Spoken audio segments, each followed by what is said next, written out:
بکەن یعنی یەک لەوێندە بە پرسی کەسی کۆمیتەی برێن یەکێتیە ئەو تەلەفۆنە کەناڵێن ئاڵتەی ئێمە بدەن کەناڵی برێنێن ئاڵتی کرد کە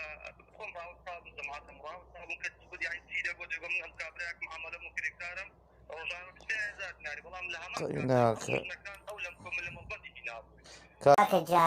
کاکە جان ئێمە کۆبنەوەمان لەسەر ئەو شتێک کردی ئەمە انتخابمان لە پێشە بەڕاستی خەڵکەکە زۆر تۆڕە بووە دەرن کادیرانی پارتی و مختار و ئەوەی گەڕک یعنی هەر شتێک بکەن بەڕاستی سوبحی ئێمەش ئەوە دەبێتن چکە انتخابمان لە پێشە بارزانیش ئەوەی قبول ناکە دەبی ئەمە پێش انتخاب وە بکەین خەڵکەکە دەنگمان پێ بدا بەڕاستی ئەوڕۆ من نارەمە تو کادیرێکی دڵسۆزی لە دڵسۆزی خۆتە ڕێگریت کردە لەنەوەی نوێ ڕێگریت کردە لەنەوەی نوێ ئاوی دابشکە و دەستخۆشی لێ دەکەین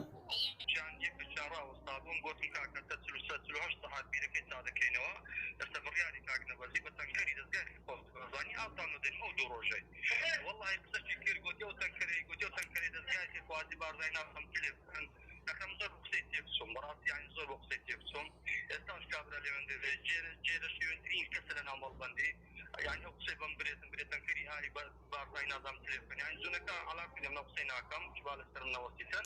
يعني مش كاديرن بلام ذات تكم فكا قصه بكريت برامج بكواديراني حزب برامج بدزغاش قاضي بارزاني كروج حتى يوارك ولا خدمه دانا كابل تفجر الشيواني بتفاري عندك او لا والله كاك وانا لنا وصلت شيء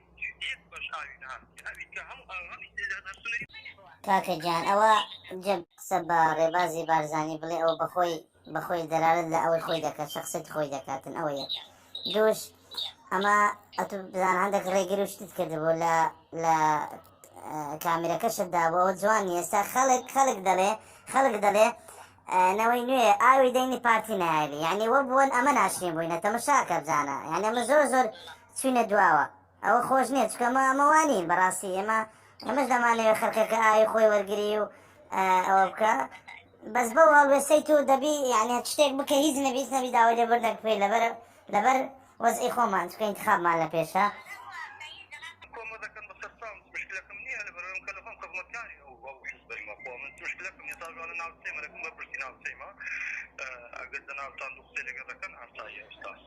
نه ئەمە قسە لەگەر ناکەم ئەمن خودی خۆت یعنی ئیشم بە تووە یەک داوای لێبوردم کە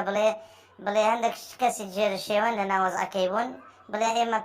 پێمان ناخۆش نیە ئاو دێ نەوەی نوێ دێ هەر کەسێک دێ بە بێ مشکلەمان نییە گرنگ ئەوەی خزمەتی ئەو شارە بکەین بەبێ جیاوازی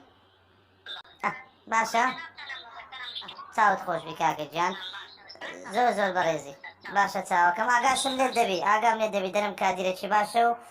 دڵسۆزە لە دڵسۆزی خۆی وای کردیە باشە چاوەکەم